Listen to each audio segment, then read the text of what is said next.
Welcome into Jungle Tales, a Pirate Baseball podcast, a little breakfast in baseball here on a Monday morning, episode 68.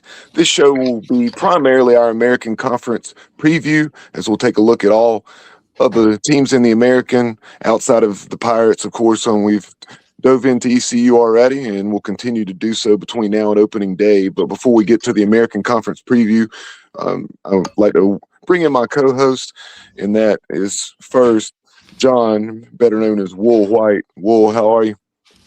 I like the way you put that, baseball, breakfast and baseball. That's a good thing.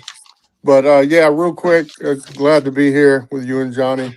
I wanted to give a shout out since we got 18 days, and I saw your short there with Ethan Norby and the 19 strikeouts.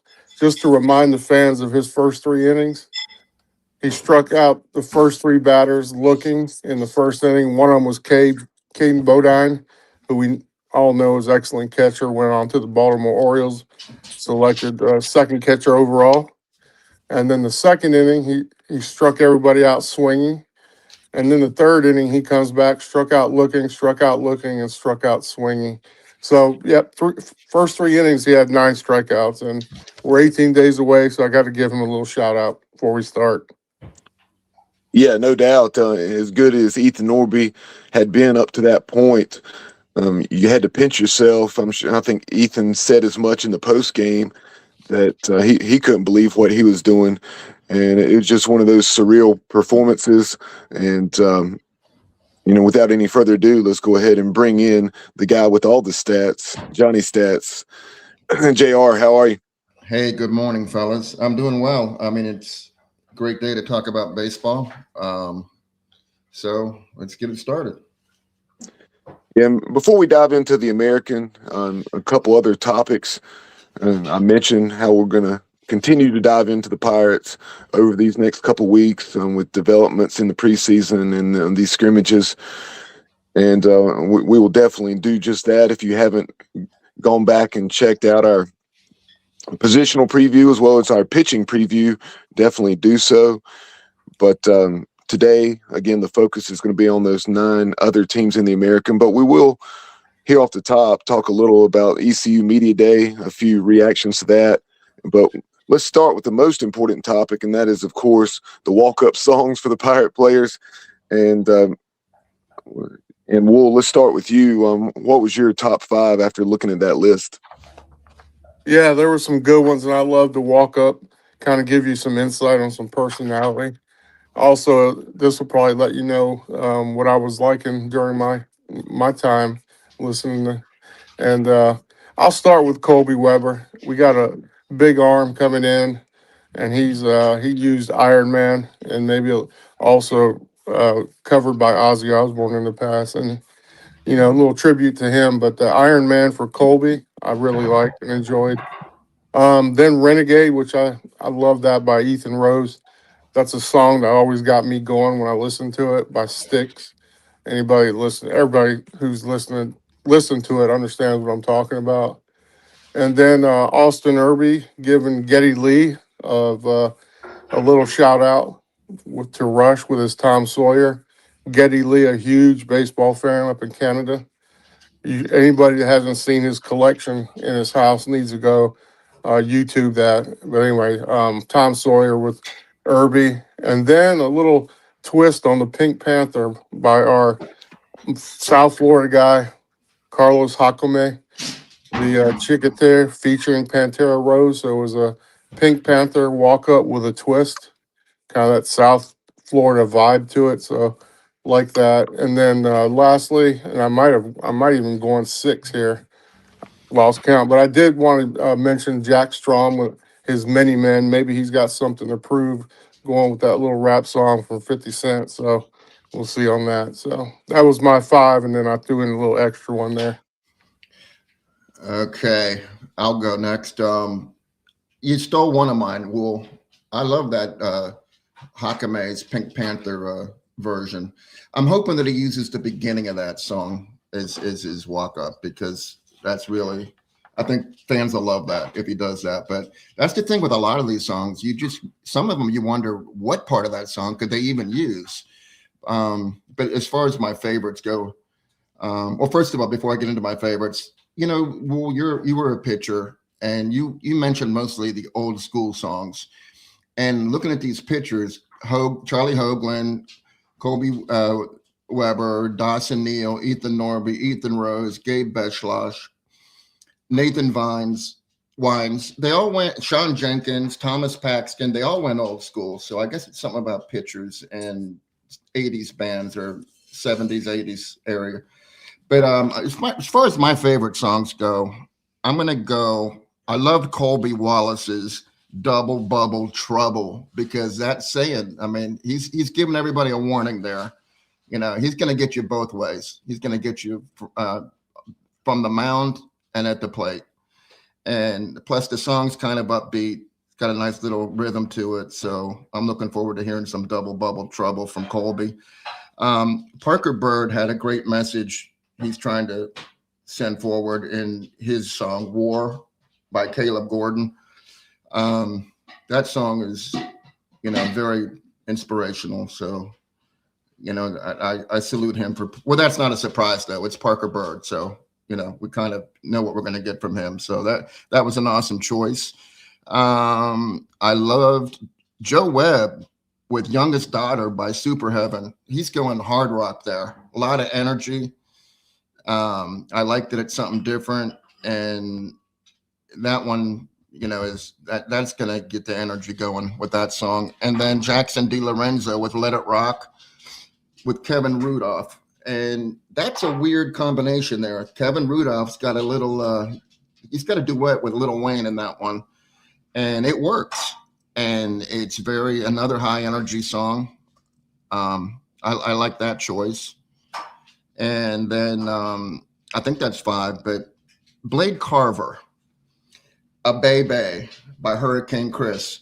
I have a feeling it may annoy fans at first, but then I think it's going to turn into Carter Cunningham's, walk-up song. Bubba, what was the name of that? I don't even know what Carter's song was. Do you remember?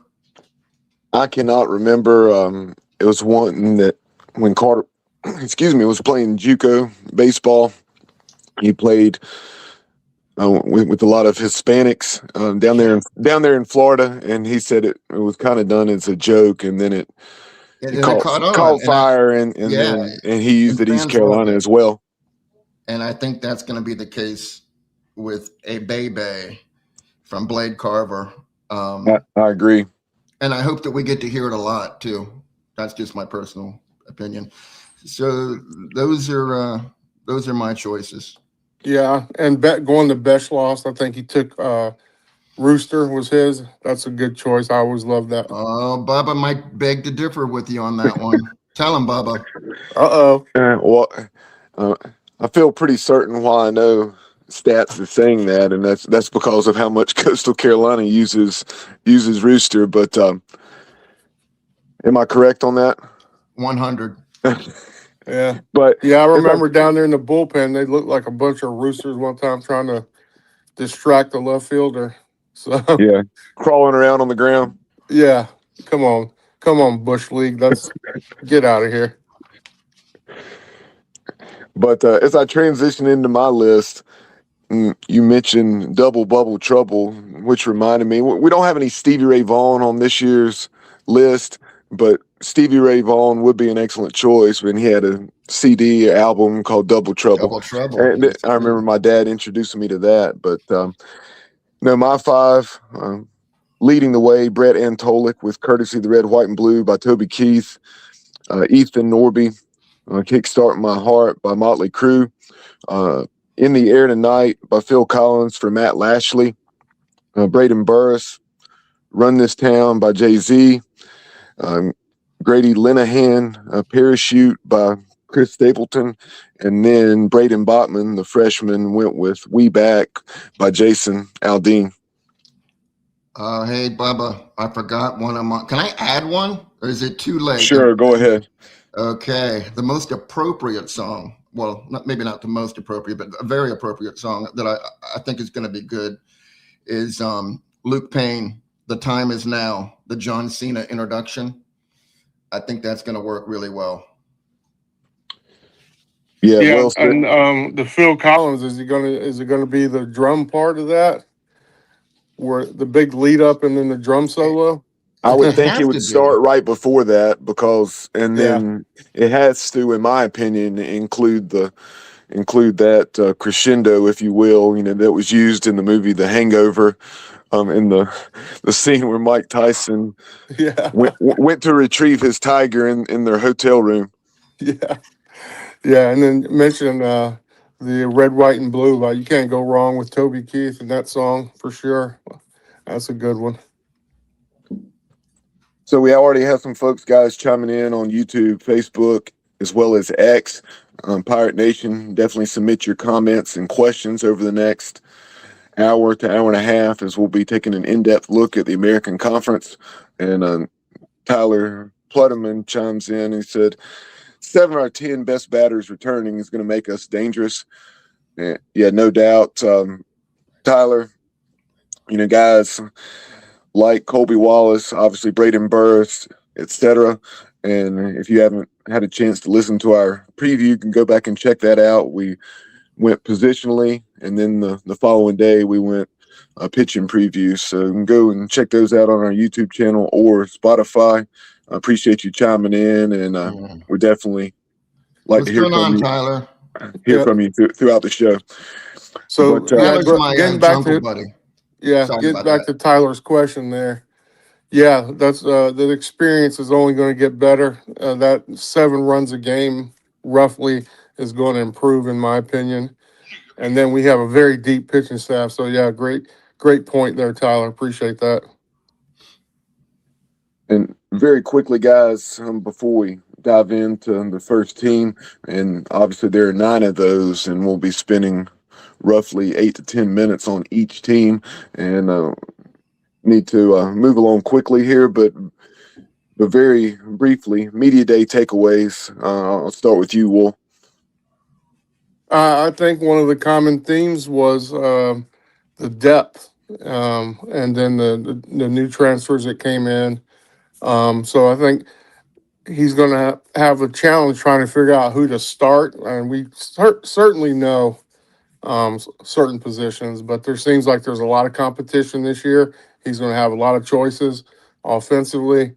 And then on the mound, we kind of know what Friday and Saturday is probably going to be like, but he also has a lot of starting pitching, more stretched out arms than I think we can ever remember that can start a game like a Saturday, maybe few Friday starters with the stuff we have. So look forward to seeing those guys who were coming back from injury and Tolick and Towers and see what they can do and maybe provide some head of the rotation stuff. And then also someone made a point that midweek we should be able to get more innings. We won't have to use as many arms and have everybody fresh for the weekend and that type of stuff. So Johnny, you can elaborate on that a little bit better. But the main point I heard was a lot of depth, and then also coach giving praise to all his assistant coaches, and we have a very experienced assistant coaching staff, as everybody knows, and it's one of the best in the country, if not the best.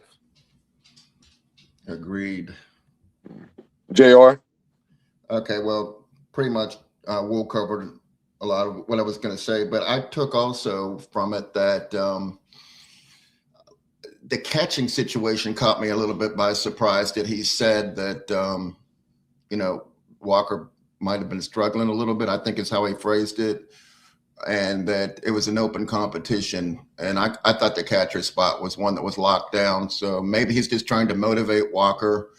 I can't imagine he wouldn't be the opening day catcher, but that did catch me a little bit by surprise. And then the news about Towers and Antolik, I mean, I wasn't expecting that good of a report right off the bat. I thought it was going to be another situation where it would be week to week, but it seems like I know Towers absolutely is ready to go, and I think Antolik is there or almost there. So, I mean, those were the things I took away most. Everything else I thought was very predictable. Like, I didn't really learn a lot of new stuff. Yeah, that was tremendous news about Ryan Towers and Brett Antolik. Like you, I was hopeful that that would be the case, but not really expecting it. And to hear that they both had been cleared, but not only cleared, and they had thrown off the mound and in inter squads was tremendous. And another thing that stood out to me was what Cliff and Coach Palumbo and AK had to say as it pertains to our culture and recommitting ourselves to our culture and how they really feel that the makeup of this team is better than it was a year ago, hands down. Um, what Cliff and AK said about the number of starting options, and they very quickly rattled off about 8 or 9 names that can start. And then Cliff and AK talking about the impact of those pro Pirates, especially those that are in the big leagues, and having 3 right now that are living here in Greenville and working out with the program or around the program, and for our guys to have the opportunity to see how they go about their business and what led to the success that they're having and obviously that they've had up to this point. Definitely cannot be undervalued, and you cannot put a price tag on that. And then finally, something that Coach Palumbo said that really stood out. He was asked about some of the returning players, guys like Austin Irby, Braden Burris, Braxton Trammell, Colby Wallace, Walker Barron, that took on key roles and were everyday starters a year ago. And he just said that the way they grew, their comfortability, they had a lot of success, also a lot of growing pains, but it's night and day from where they were a year ago, as you would expect. Kind of some baptism by fire in 2025, but the Pirates are better off for it moving forward. Yeah, definitely, for sure. Guys, without any further ado, I think that does it for our media day takeaways. Let's dive into the American Conference, and we'll start with you. We'll just go kind of round robin here. Sure. And we'll go Wool stats and then myself times 3 as we move through these 9 opponents. Yeah, and I'll start with UTSA. I think our top nemesis in the league. You saw what they did last year. Yeah, they have some question marks in the pitching starting rotation. They're going to move Orlowski, the guy that pitched in long relief, short relief, did everything for them, probably to the Friday starter. But you got Hallmark down there, took this team to a super regional, lost to UCLA after they had taken out Texas, down in Texas Regional, a team that we almost as well took out in our Greenville hosted super regional. So UTSA is looking um, probably, maybe Charlotte has a chance, but going to be our strongest foe based on his coaching style and what they do. And obviously, they've won 38 or more games in 3 of the last 4 seasons. So you know he's going to have a team ready, even though he lost a couple big pitchers. He's never finished any lower than third in any of the last in his conference standings. So yeah, so we're looking to see Orlowski and Ethan Norby when we go play them. They do have another guy that's probably going to be a Saturday starter.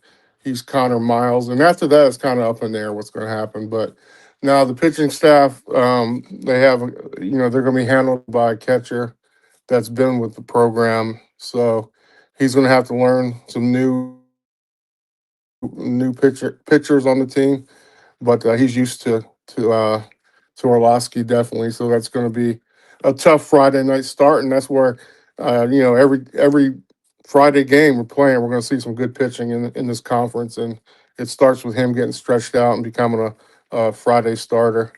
Um, Now, as far as they have the middle infield, I think they're moving Ballin over to shortstop. He played second. I think he was that tough baseman. Um, Really good defender. As far as his batting, 333, and he gets on base at a 541 clip. So great table setter there. And then they have other guys like Nathan Hodge, and they lost some of their best players. We remember how devastating Mason Little could be, but just had to regroup, retool, bring in some new guys. The pitchers are going to have to step up. I think that's going to be their number one thing, trying to get that rotation in order. So they did lead the league in hitting last year as well, and they were second in team defense. So they're, big time year last year. I'm seeing a slight bounce lower this year based on the pitching situation they have, but you can never discount what Hallmark brings to the table as a coach. I think he signed an extension. He also trying to get better facilities for the team and try to move them, up the ladder and that type of stuff. So I expect big things out of UTSA, either a second or third place finish behind the Pirates. I think they got that right this year. We're going to be back. Pirates won. I'm predicting UTSA will probably be second or third in the league, even with the loss of some of the great players in pitching. And then with Hallmark running the show, he's going to get things figured out. Now, as far as their schedule goes, I think they open up in our league against Florida Atlantic, but they do have Dallas Baptist early 3-game slate. They do play Coastal Carolina and Houston, Texas there, and it looks like it's going to be a nice tournament with the teams that are involved in that. I think Texas is one of them too. So they end up with starting out with Florida Atlantic, and then we're heading down to San Antonio in late March, and we know how tough they're going to be. They're going to get up for East Carolina, and so that's going to be an exciting series to see. And they end the season out with UAB after a Texas State game, getting ready for the tournament. And I expect them to be ready to give East Carolina its best shot and challenge for the top spot in the conference. Nicely done, JR. What team are you Okay. going to lead with? All right. Okay, so I chose Wichita State and Rice for a specific reason because they both had iconic coaches. They both had a really national footprint during those coaches' tenures, and both of them have really done nothing since those two coaches have left. So I'm going to start off with Wichita State first. They had one of the best, maybe one of the best, if not the best college coach of all time, Gene Stevenson, who won 1,798 games. That's a 735 winning percentage. And he had 7 World Series appearances. He was the runner-up 3 times, and the Shockers actually won the title in 1989. And then he was fired in 2013. And since then, they just haven't been able to do anything. And now they have Brian Green is in charge now. He's in year 3. And this team, I was going to write down what players they lost. That's what I'm doing for all the teams, who they lost. I didn't do that with Wichita State because they lost everybody, literally everybody.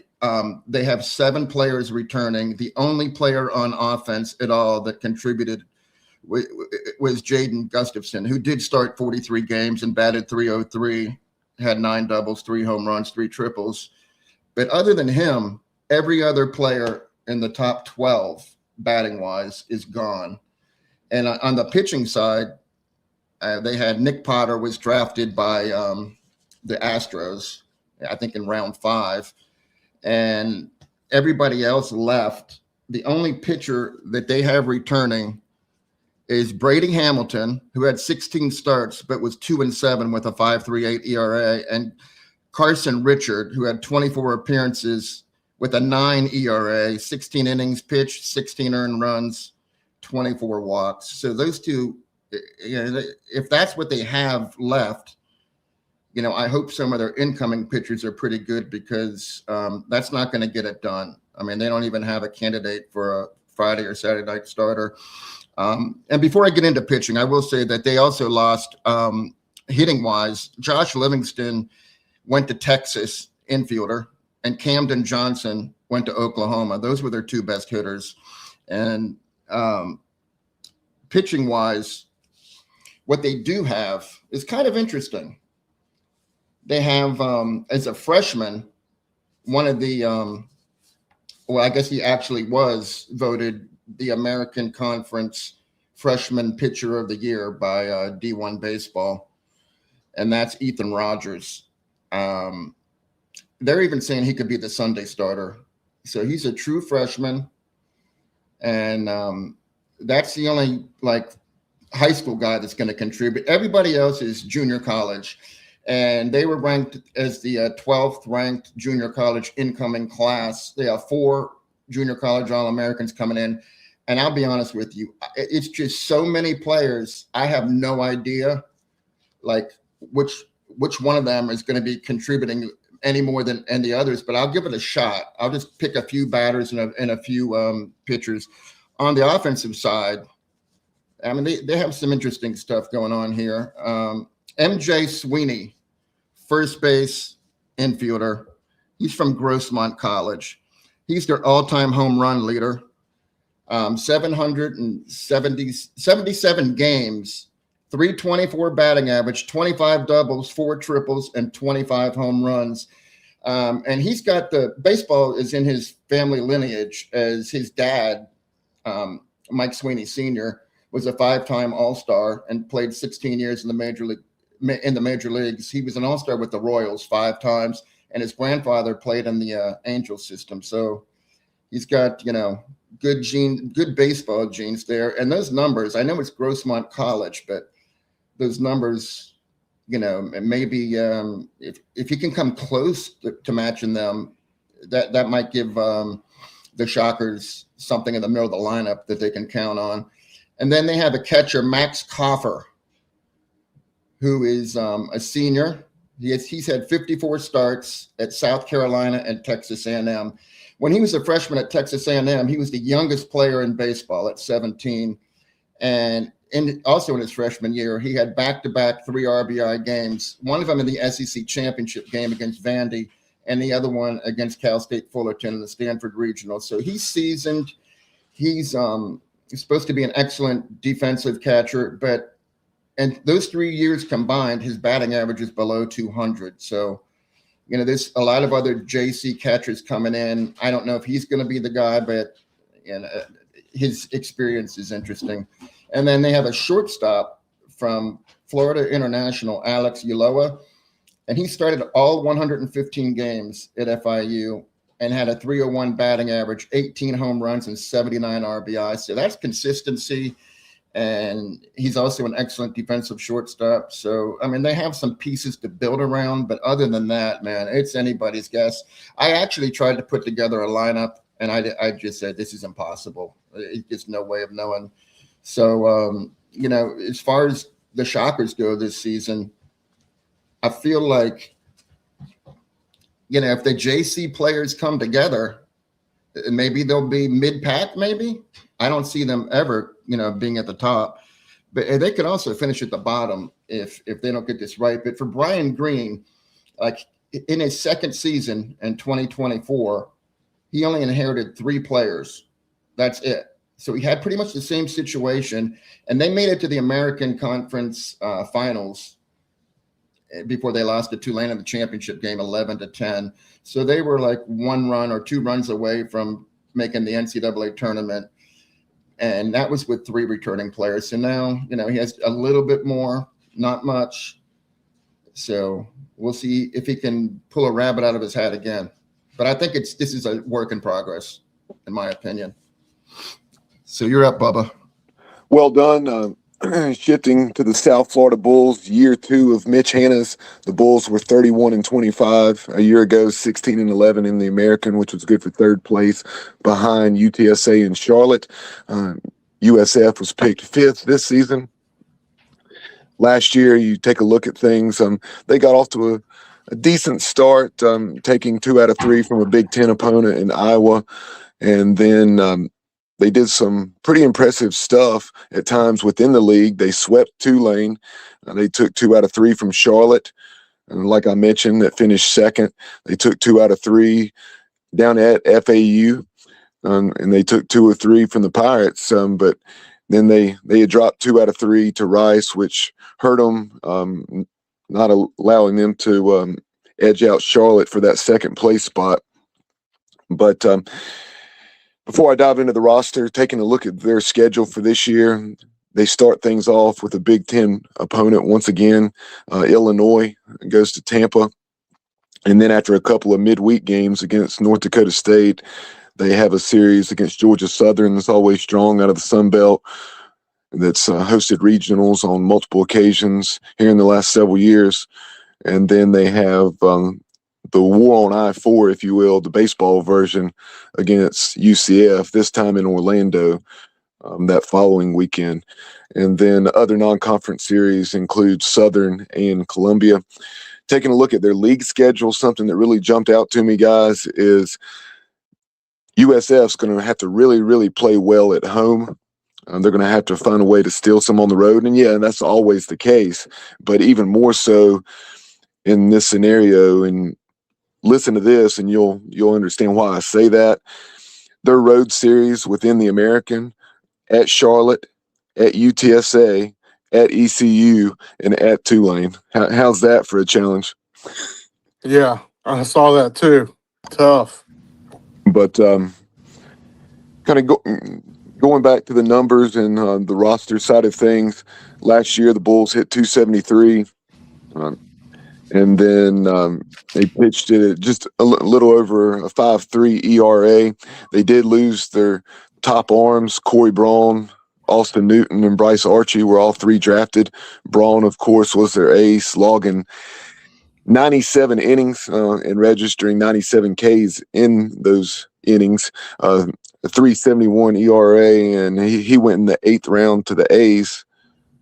And then you also had, as I mentioned, Austin Newton and Bryce Archie that went in the 10th and 14th rounds, respectively, to the Rockies and the Reds.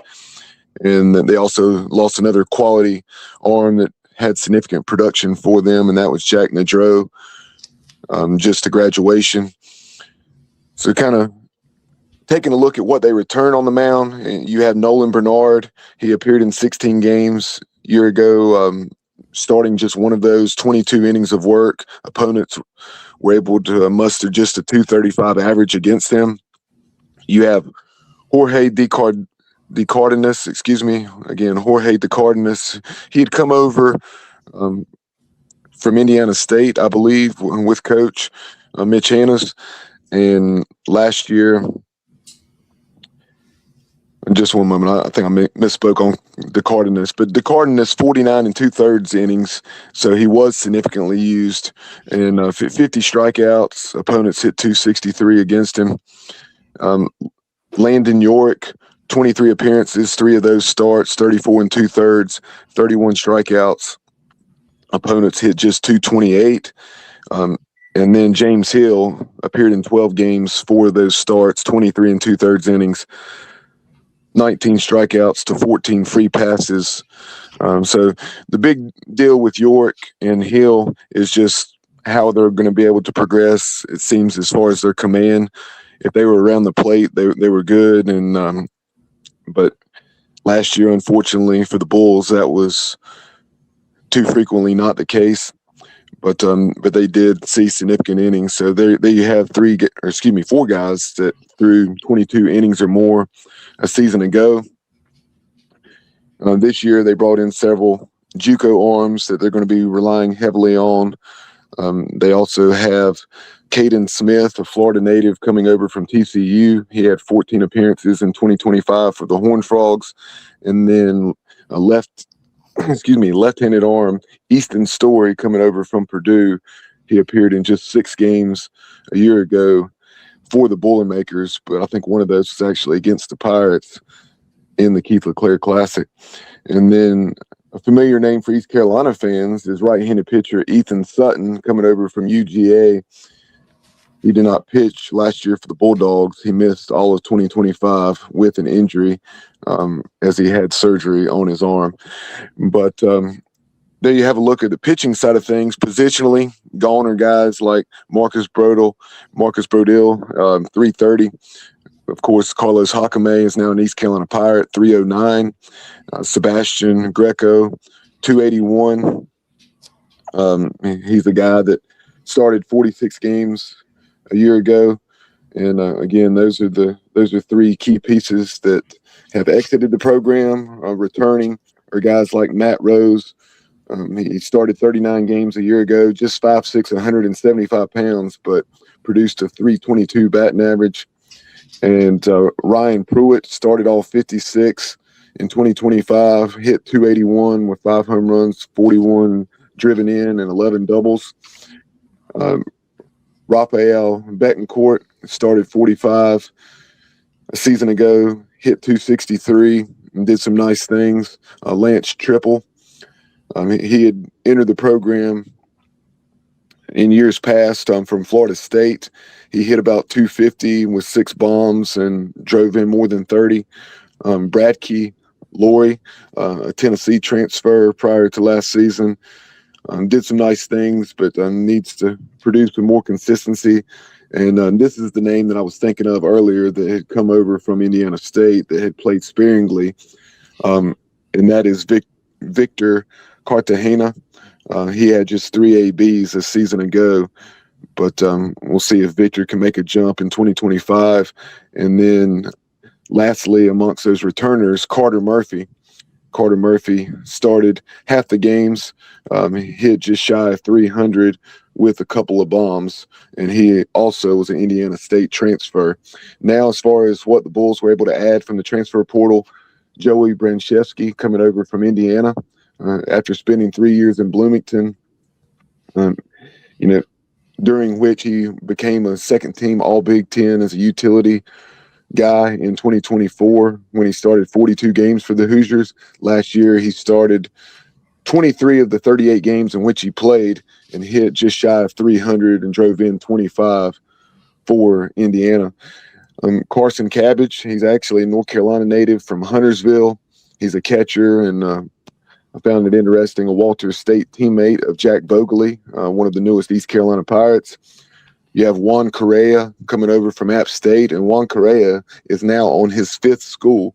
He began his career at Stetson, then went to the College of Central Florida, not UCF, but again, the JUCO route at the College of Central Florida, then became a Charlotte 49er, then went to App State, and he was lights out, just a tremendous, I believe, first baseman for the Mountaineers a year ago. Hit 286 with 16 bombs, drove in 58 runs, and also had 16 doubles.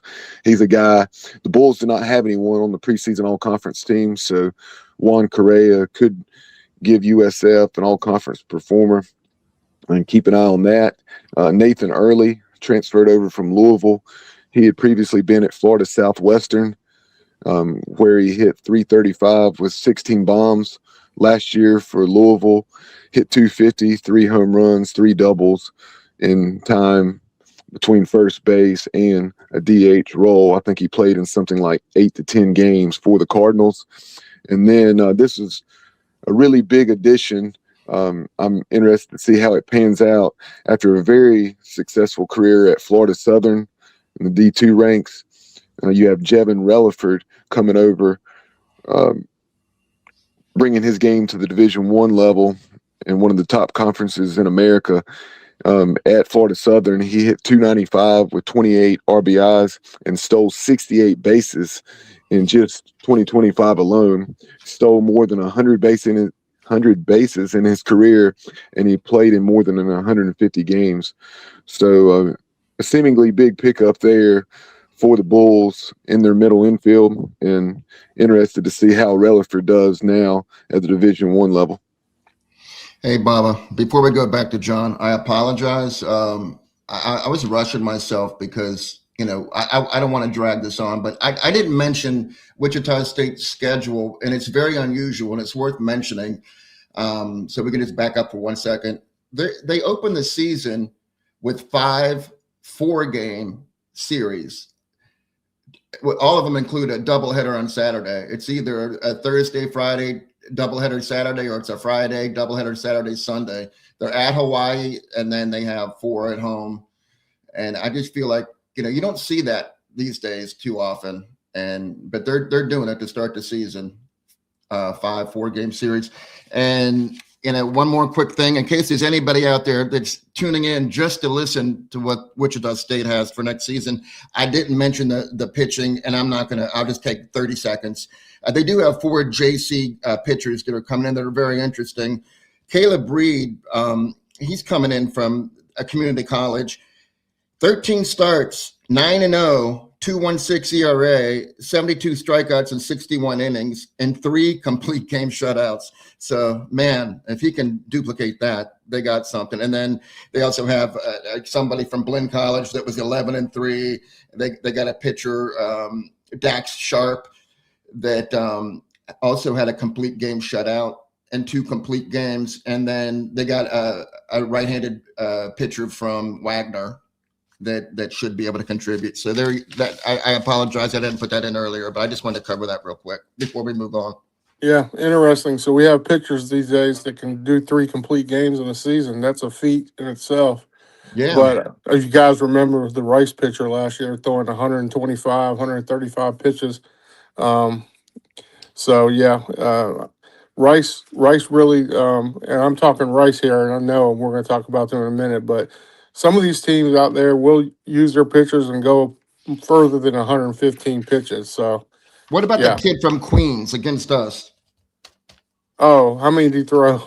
Oh, he was up there. He was definitely plus 120. I want to say 126, 128. Yeah. Yeah. Anyway, and that was not uncommon for him. The young man's name escapes me, but I was there that night, too.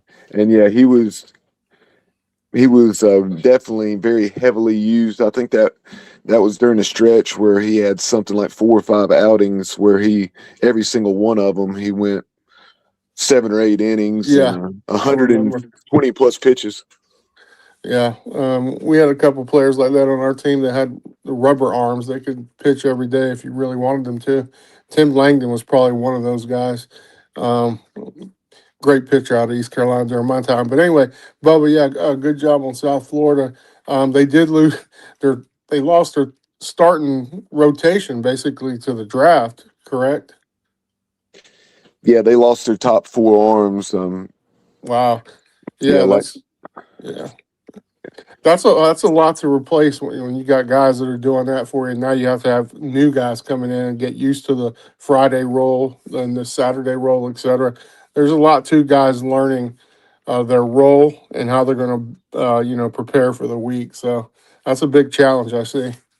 And that was one. Obviously, you felt like Corey Braun was headed to the drafts, but when we got Carlos Hakame, I was like, who knows? Maybe we can get Braun as well. Yeah. But so obviously, wishful thinking on my part. Yeah. Go ahead. Who do you have next?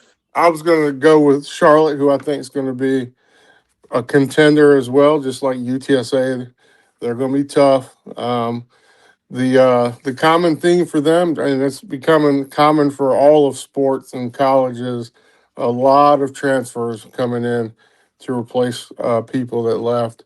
And we all know who left. Number 1 pitcher, Blake Gillespie, threw the no-hitter. We saw him on Friday and in Charlotte. And and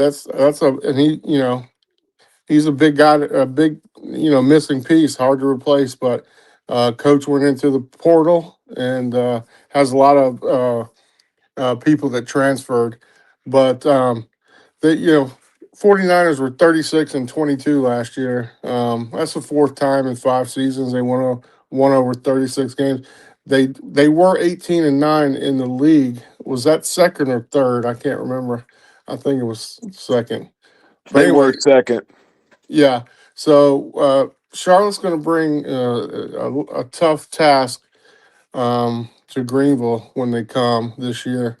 But I project them either, they're going to be right there. UTSA, East Carolina, and Charlotte are going to be top 3 teams in the league, in my opinion. But you never know how this works out. Sometimes somebody comes from the bottom of the league and ends up surprising a lot of people. Schedule-wise, they open up with San Diego. They have Clemson, Old Dominion, Virginia, just like a lot of the teams in Carolinas. They played a lot of Virginia teams and South Carolina teams. They got Campbell as well, South Carolina, USC upstate, before they open the season at Wichita State X Stadium, home of Tyler Field at Gene Stevenson Park. Johnny mentioned Gene Stevenson. For anybody that doesn't know his legacy, please go look at it. And I think Bubba has some interviews with him as well out there. Legend out in Wichita. So they're going to open up with Wichita at Wichita. They come back and play South Florida before they come to Greenville, which will be the 1st or 2nd of April through the 4th. It's going to be a tough challenge. Then they have to leave Greenville and go back home and then come back to Chapel Hill to play the Tar Heels on a midweek game. They have Clemson towards the end of the year.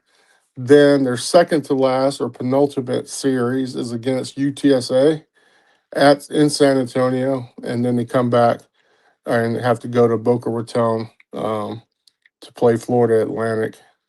So let's get into all the transfers they have. There's a lot of them.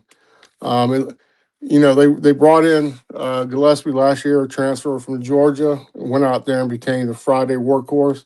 They think they may not, have another one this year. It's looking like a guy named Drew Munn, transfer out of Central Connecticut, is going to end up being the Friday starter. He pitched 80 innings last year for them, and they played in the Auburn Regional. So he was a hot commodity in the portal based on what D1 was saying. But what I found interesting is I don't know if anybody knows, there's a training facility in Charlotte, private, called Tread Athletics. I know about it. My brother-in-law, who's a pitching coach with the Nationals and works for Sam Nairn in that organization, told me about it.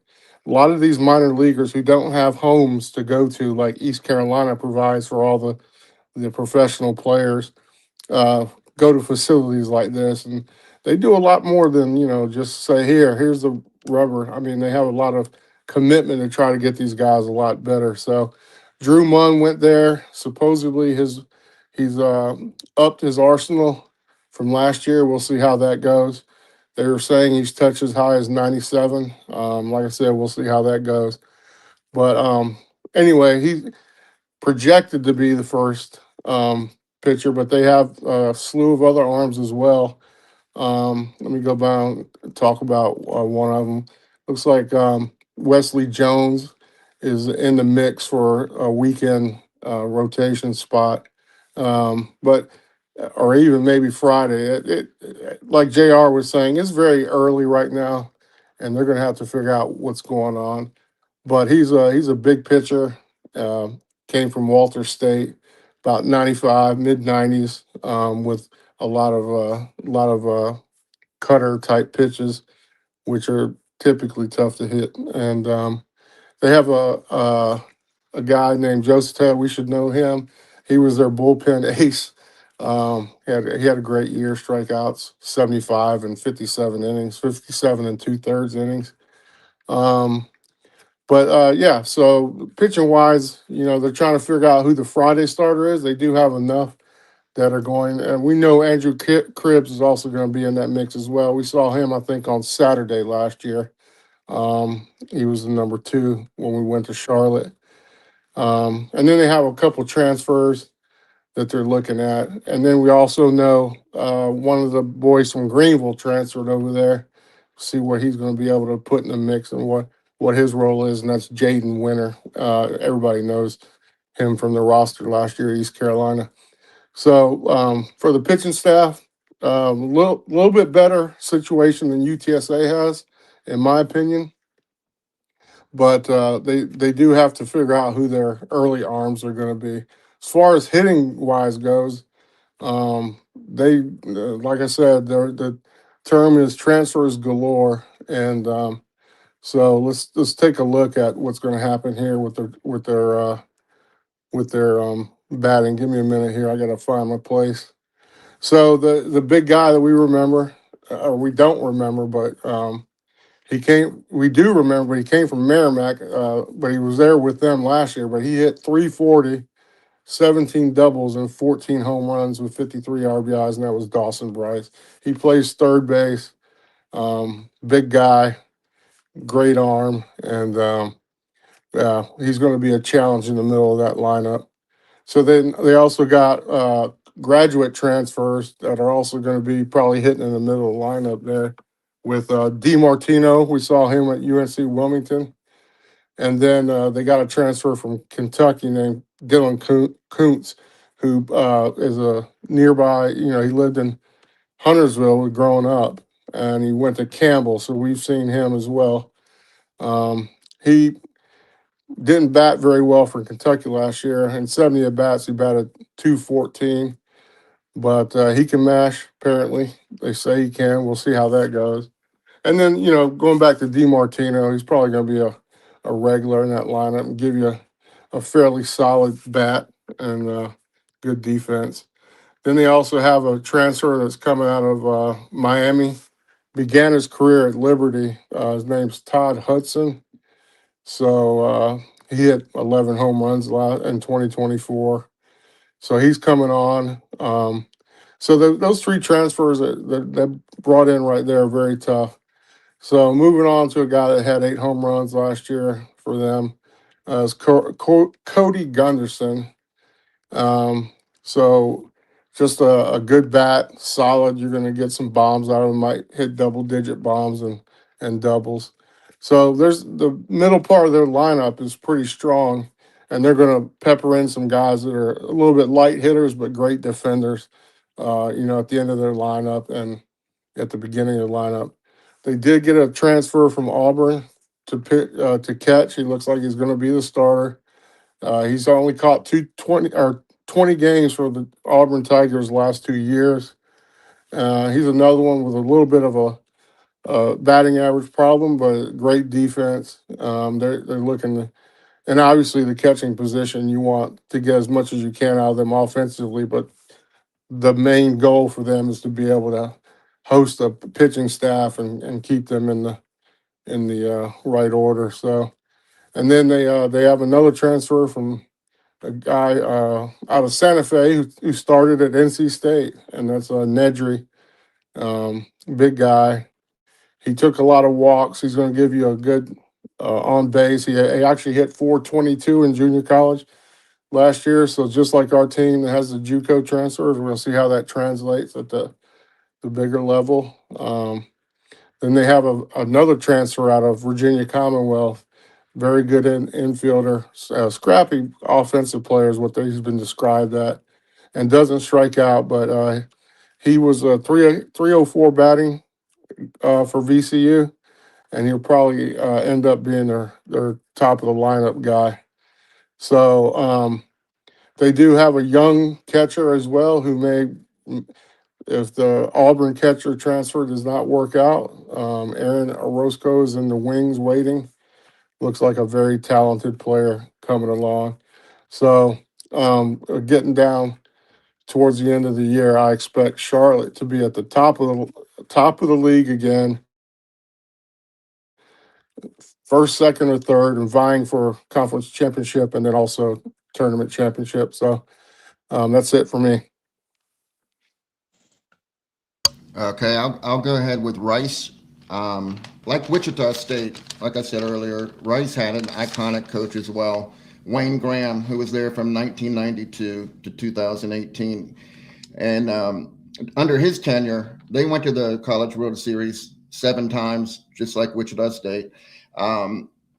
They won the CW's. They won the championship in 2003. And this is like an amazing stat to me. So from 1995 to 2017, Rice went to the NCAA tournament every single season. That's 23 consecutive seasons. They never missed the NCAA tournament. And the funny thing is, they never, before Wayne Graham got there, they had never been to the NCAA tournament. And after he left, they haven't returned. So, now they definitely have the coach in place, David Pierce, who was the associate head coach at Rice when they won that world championship in 2003. And he was there for 9 years. And then after that, David Pierce, he spent 3 years at Sam Houston State and 2 years at Tulane. And he finished first place 4 times, second place once, and all 5 of those seasons he made the NCAA tournament. So he's doing exactly what Coach Graham was doing. And then at Texas, that was his next stop. He went to Texas.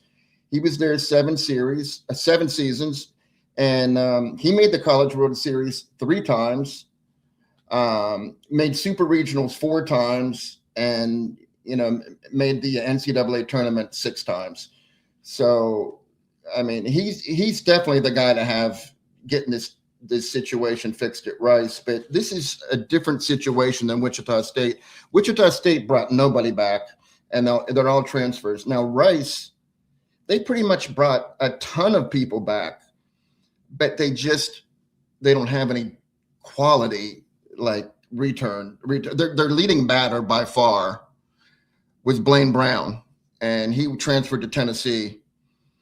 He was an outfielder, and he also he made 4 starts on the mound, which I was unaware of that. Maybe I was unaware of it because his 4 starts, he had a 20.77 ERA. So, they didn't end well. So I just don't remember Blaine Brown throwing. But anyhow, he's gone to Tennessee. Davian Hickson, their Friday night guy, he got drafted in the 5th round by the Dodgers. And then Garrett Stratton, another right-handed pitcher, got drafted by the Mets. So, that's the pieces that they lost that were important. Like I said, they're bringing back pretty much everybody. I'll just quickly go through what they have coming back, because at catcher, it's interesting. So they have Landon West, who's a junior. He had 50 starts, 285 batting average. And against UTSA, he threw out 3 of their 5 attempted base stealers. Against everybody else in the conference, UTSA was 27 of 31 in stolen bases. So we know he's got a gun back there. He ended the season on a 7-game hitting streak, and he ended up throwing out all 4 runners that tried to steal against him in the conference tournament. So, I mean, that's very unusual. So you would think he would be the natural starting catcher, but they're also returning Paul Smith, who's a senior. He started 13 games, batted .340, and he caught Davian Hickson. And he caught Hickson's one hit complete game shutout that Hickson threw, and he also hit a home run in that game. So there's some value with him too. And then Eric Anderson is also a senior.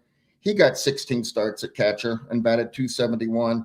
So I know all those starts don't add up. There's too many starts, but they were DHing as well. And I suspect that's going to happen again this season. I think that the catcher, out of those 3 guys, probably they're going to be catching and DHing from those 3 guys most of the time. That's my guess. First base, they got Lorenzo Rios coming back. He's a senior. He started 17 games. Their second baseman, Hiram Bocachica, he's a sophomore, 53 starts, batted .264, 14 stolen bases, which is the most by a freshman since Anthony Rendon in 2010. And then shortstop, Michael Zito, he's returning. He was a freshman last year as well. He made the all-freshman team in the American. He had 5 home runs, batted .276. Cole Green, 27 starts at third base. He hit 5 home runs, but he only batted .200. So I'm not sure that Cole's going to be able to hold on to the third base spot, but right now I have him in there. And then in the outfield, they're bringing back senior Troy Duffield, who 23 starts, batted .250. He also in the outfield, Colin Robson started 44 games. He's a redshirt senior, and he stole 7 bases in 8 attempts. And then also in the outfield, returning 31 starts, Tobias Motley. He batted .248. 102 strikeouts and 270 at-bats over his career. That's kind of high. He's going to definitely need to work on that. And then also in the outfield, Jacob DeVenny is coming back, 23 starts, .256. He had a 3-run home run against Sean Jenkins against us, but it was in a losing effort. The Pirates still prevailed. And then they're bringing in Garrett Boehm, who's an infielder from Texas Tech. He had 22 starts at Texas Tech, and he ended the season with an 11-game hitting streak. They're bringing in an outfielder, Zachary DeGray, who batted .277 and had 22 stolen bases at Galveston Community College. And then they brought in 2 players from Weatherford College. And these stats are kind of interesting. J.C. Davis, who's a first base infielder, is he batted .384 with 19 stolen bases. But obviously the level of playing of opponents is going to be much different in this conference. And then the other guy from Weatherford is Mason Ashlock, who hit 11 home runs and batted .269. So, I mean, that's kind of – so what you're seeing here, like I said, they have a lot coming back, but nothing spectacular. Like there's nothing you can point to and say, oh, yeah, that's our guy. We can build around that. I think other than the catcher position, everything's up for grabs. Well, no, the shortstop and second should be pretty well held down by Boca Chica and Zito. But pitching-wise, they're returning Jackson Blank. I mean, right now, he's their best pitcher that they have. He's a right-hander, junior. He had a 4.26 ERA, started 7 games, was 0-2. The Ryland Urbanchek's coming back. He didn't play at all last year, and he started 4 games with a 6.00 ERA and 24 before injury ended his season. So I don't know what he'll have to offer. And then, the rest of the pitchers they're bringing back, there's nothing you can point to that's going to show you, wow, this is interesting. They have a graduate right-hand pitcher coming back, Robert Hernandez, who was injured after 4 starts last season. And in his career, he started 9 games, is 0-6, but his ERA is respectable at 4.26. So hopefully, he'll be able to bounce back and give him something. The only left-hander they have coming back is Nolan Roycroft. 16 innings pitched, 0-1, 10.13 ERAs. Again, just not a whole lot there. So coming in, I'm going to end it with what they have coming in pitching-wise. 2 guys from Tennessee. Brandon Sharp was 1-0 with 11 appearances at Tennessee, pitching 11 innings, 17 strikeouts. And his 1 win actually came against Rice. So that's kind of interesting. Now he's an Owl. They also got a right-handed pitcher, Tanner Wiggins from Tennessee, who had 4 appearances for the Vols and only managed to get in 2.1 innings worth of work, but he didn't give up any runs. The same thing with the right-hander from TCU, Jax Traeger. He made 2 appearances, 1.1 inning, 3 strikeouts, 0 runs.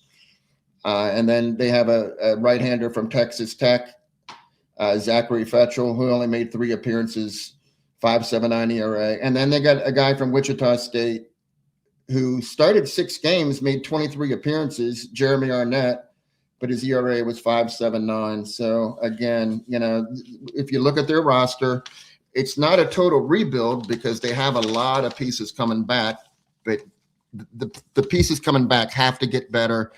And some of these new additions have to step up and be the alphas, and otherwise it's going to be a long year for Rice. But there's no doubt in my mind that they're eventually going to get it right. And I want Rice and Wichita State to be good again. It's be for the better of the conference. Obviously not when they're playing the Pirates, but I really do look forward to the day when once again they're a force to be reckoned with. Yeah, and with Coach Pierce, it's going to be a culture change from what they tried. The Jose Cruz Jr. That experiment was not going to work at the college level, and he's going to have a slow build up to get that team back. And that, talking about coaches, it reminds me that I left something out as well, Johnny, on Charlotte. They did bring in a new assistant coach, Will Kaufman, who was at Bryant, and we know what Bryant did to us the year we went or hosted a super regional against Texas. They took us out early in the year, woke us up. That was the year. We ended up winning how many games in a row? 22, was it? Yeah. Or was it so 20? 20. 20, school, yeah, 20. School record. But yeah, he was Bryant's hitting coach. And another thing is that I think Charlotte's taken a page out of the Indiana book for older players because they're going to have 22, 23-year-olds almost averaging about 22 years old for their team, which was similar to what Indiana's coach pulled in down there or up there in Indiana and won a national championship. So he's pushing older players, more physical, that type of stuff. Coach Woodard and then also Kaufman. So we'll see how that relates when it comes to Charlotte this year. See if they can get back to the top. And I'm handing it off to you, Bubba. Moving on to the Memphis Tigers, we are entering year 3 of the Matt Reiser era. Memphis had so much continuity for, I think, 18 seasons with Darren Schoenrock, and then Carrick Jackson came there. Had a year, I think he went 29 and 28, something along those lines, and then Missouri hired him. And he's obviously entering a very critical year there as the Tigers really struggled a year ago, but they did go to College Station and sweep Texas A&M. But getting back to Memphis, again, year 3 of the Matt Reiser era, he came over prior to that 24 season after a decade at Southeastern Louisiana. In year 1, they went 23 and 32. Last year, 22 and 33, missed the tournament. They were 8 and 19 within the league, next to last. And then this year, they're predicted in that same spot. Last year, they started 11 and 9, and they did take a series down in Ruston from Louisiana Tech, which was impressive. But from that point, they went just 11 and 24 the rest of the way.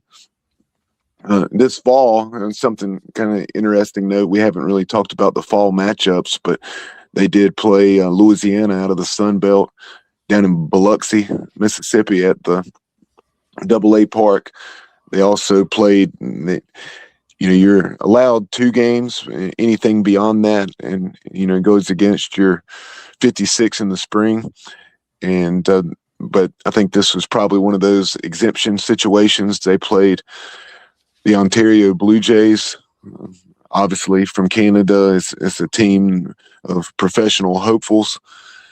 And then they also had a game there in Memphis against North Alabama. And then kind of a coaching change. They had adding J.D. Davis, the director of player development and scouting. He came over from EKU. He's a native of South Carolina, son of a coach, and he had played at the Citadel. So I found that interesting, them bringing J.D. Davis on as director of player development and scouting.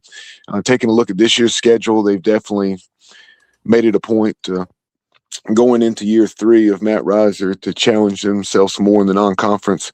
They open with 3 against Toledo, but listen, from this point on, some of these non-conference games, they have the opportunity to host what they're calling the Grind City Classic. They have 2 against Justin Hare and the Ohio State Buckeyes, also play Louisiana Tech. They have 3 against Jacksonville State, and then also 3 at Missouri State, 2 programs that are typically very competitive. They have home and home midweek series are just with Ole Miss, and as far as Mississippi State, it is just in Starkville. The Bulldogs do not come to Memphis. And then they also have midweek games with the likes of Arkansas Little Rock, who we saw something out of in the postseason, Arkansas State out of the Sun Belt, and then also Murray State. And we know what Murray State did last season. They go to Murray State to take on the Racers. Within the league, their home series are going to be against Wichita State, FAU, East Carolina, and UTSA. So they do get the Pirates and the Roadrunners there in the latter part of the season. And then their road conference series are at Tulane to start things off, at South Florida a couple weeks later, at Rice, at UAB. And then they wrap things up in that final weekend of the season against the Charlotte 49ers at Hayes Stadium. Last year, the Tigers hit just 244 as a team. 968 was their fielding percentage, and then their team ERA was 509. So as I move into the roster now, you'll see there's a major overhaul positionally. Pitching wise, not so much. No, they weren't great, but they were, in some respects, good enough if they can get some offense to be more competitive. And it looks as though that's the direction that Matt Reiser and staff, turn their focus. But taking a look at things positionally, they only returned 4 guys that had ABs a season ago, led by second baseman Shane Cox. Shane at 6'3", 210-pounder, so a pretty big second baseman there. His 5th year with the program. He is a Tennessee native. He hit 286 and led the Tigers in most offensive categories. He did homer in 3 straight games at one point last year. And then other returners, catcher Jack Pitts, he's a sophomore, started 13 games a season ago. Michael Polite, he is an infielder, again, a sophomore, played in 29 games, started 21 of those. And then outfielder CJ Willis, 6'3", 225. He is right-handed hitting. He is a redshirt junior. He played in 11 games and started 3 in 2025. So let's dive into these portal pieces that the Tigers brought into their program. You have Barrett Rogers, 6'4", 210 pounds, first baseman and left-handed pitcher. Bats left, throws left, as I mentioned. So he's originally from Tuscaloosa, and he's by way of East Central Community College. Had 2 really stellar seasons there, hitting well over 300. I think average was somewhere in the 350 to 360 ballpark. Combined to hit 13 home runs across 2 seasons, drove in nearly 110, and had close to 30 doubles in those 2 years of JUCO ball. One of his teammates from high school as well as East Central Community College, and that is Brady McAbee. He's a left-handed hitting catcher, 6'2", 215 pounds. Also, like I mentioned, from Tuscaloosa, Alabama, and Northridge High School. They're bringing in Trey Cassidy. He's also a left-handed bat. He's transferring over from the Ohio Bobcats. And he'll add depth and, who knows, maybe even a starting job there behind the dish. And he played in 22 games and started 18 in 2024. And then last year for Ohio, started 47 games, hit 276 with a couple bombs, drove in 28, and had 15 doubles. So who knows, you could see Trey Cassidy in a prominent role for Memphis this season. One of the more intriguing pieces that they added, this is a guy that's on his 5th school now, Javon Hernandez, 5'7", 172 pounds. He's originally from Connecticut, and I misspoke. Excuse me, it is his 5th school. It's his 6th year of college baseball.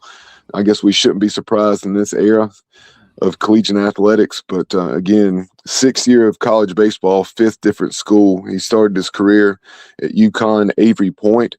He played in a combined 39 games across 2 seasons there, and then moved on to Jacksonville State for the Gamecocks. He started 56 games and hit 397 with 7 bombs. So quite the jump. Despite going up in the level of competition. Then in 2024, he can get this guy, started 25 games at Auburn and then left there. And last year he was a D2 All-American at Jefferson in Pennsylvania. And now he's a Memphis Tiger. So interesting path for Mr. Hernandez, and very intrigued to see what he brings to the table for the Tigers here in 2026. They also added Freddie Rodriguez, 5'11", 167 pounds, from Wellington, Florida. He began his career at Berry at the Division II level, started 47 games in 24, hit 378, which led the team, hit 6 bombs, drove in close to 40, and also had 17 doubles. And then last year, he was a Coastal Carolina Chanticleer and played in 27 games for the Chants in 2025. They also brought in Marcus Smith. He is an outfielder originally from Harlem, New York. in McLennan Community College. Last year at McLennan, he hit .323 with 16 bombs, 61 runs batted in, and 14 doubles.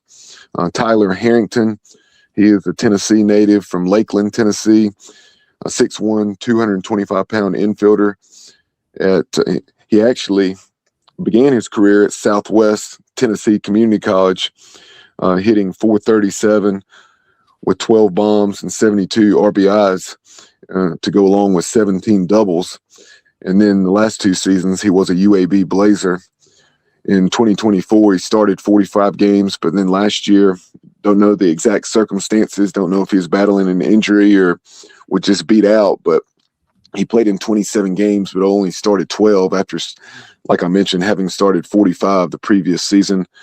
But he is a very experienced guy and familiar with the American Conference, which I found interesting. Another guy familiar with the American Conference is Jack Little, coming over from Baylor. He began his career with the Shockers back in 2023, where he made the all-freshman team. And then during that time with the Shockers, I should say, he started 45 games, hit .250, and had 3 bombs, drove in 25, 7 doubles. Then the last 2 years, he's been with the Baylor Bears in the Big 12, redshirting in 2024 due to an injury. And then last season, he started 41 games for Baylor. He hit just .219, but had 6 bombs and 30 runs batted in. So this is the guy that clearly has the potential. We'll see how he's able to maximize that with Memphis. A couple more here from the transfer market, and that is Parker Price. He played 100 games and he hit well over 300 with nearly 30 doubles and 60 runs batted in. Do not recall the school he's transferring from, but I'm pretty sure it was a JUCO acquisition. And then you also had Cade Hitson. He's a left-handed hitter, played in 50 games last year at Columbia State Community College, hitting close to .340 with 10 bombs and 38 runs batted in. And on the pitching side of things, as I mentioned, most guys are returning. You have some of their top arms from a season ago. Davis Oswalt, 4-0 with a 3 ERA, 18 relief appearances, 36 innings pitched. Opponents hit just .246. You also have Seth Garner and David Case back. Garner's a righty, Case a lefty. Each of them started 14 games in 2025. And then other arms that you'll definitely be seeing in 2026 for Memphis are guys like Charlie Smith, Caden Robinson, Eli Curtis is a lefty, Will Howe, Braden Sanders. Braden Sanders is a guy that earned preseason American Conference honors as a relief pitcher. He had 15 relief appearances a season ago with 5 saves. Opponents hit just .225. He's 5'10", 215 pounds. And Sanders had also registered 7 saves in 2024. Isaac Lucas is another arm you may see, Logan Rushing. And then perhaps the most intriguing is a guy named James Smith. James Smith, 6'6", about 190 pounds. He's a righty. The Pirates saw him a season ago. He's very, very talented. He runs it up there in the mid to upper 90s. Had issues at times with his command. He was drafted as a 2-way player by the New York Mets, but apparently made the decision to return to school. And he began his career as an Ole Miss Rebel. So very intrigued to see how James Smith develops, because he's a guy that definitely has some raw abilities.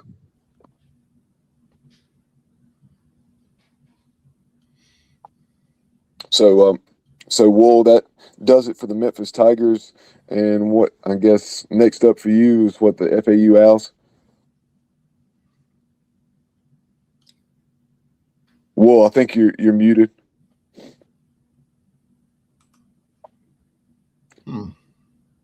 Well, JR, since Wool's muted, I think he must have gotten a phone call or something. Let's go ahead and go to I'm still working on my Tulane thing. No, I'm kidding. I'm ready to go.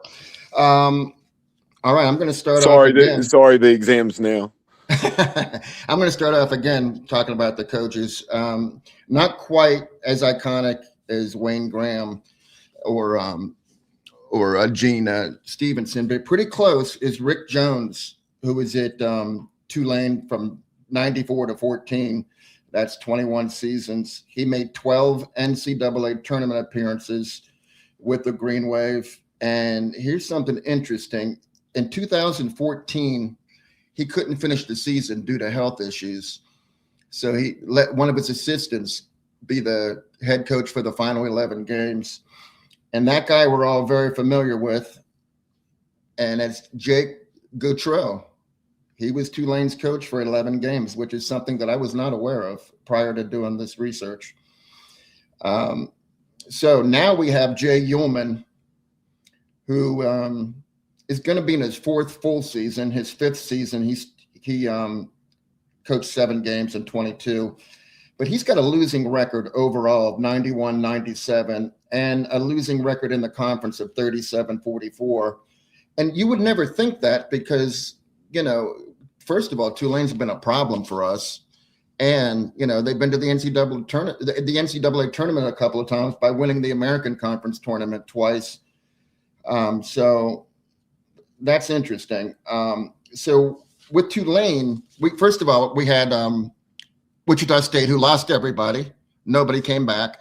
Then Rice, we had a bunch of people coming back, but not much talent.